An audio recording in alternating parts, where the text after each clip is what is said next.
ஓம் குமரகுருதாசனுக்கு திருச்சிற்றம்பலம்.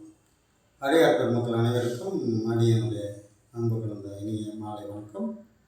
இன்றைய பதிவிலே நாம் சிந்திக்க இருப்பது திரு ஏரகத்தின் திருப்புகழ். திரு ஏரகம் என்று சொல்லக்கூடிய சுவாமியுடைய திருப்புகழ்.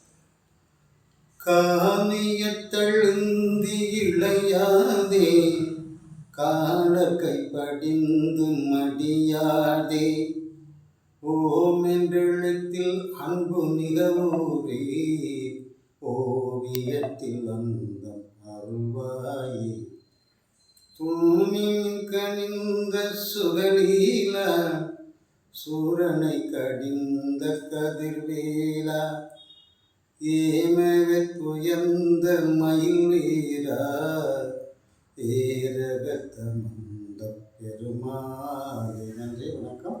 மீண்டும் வேறொரு பதிவில் சந்திப்போம். ஓம் குமரகுருதாசர்.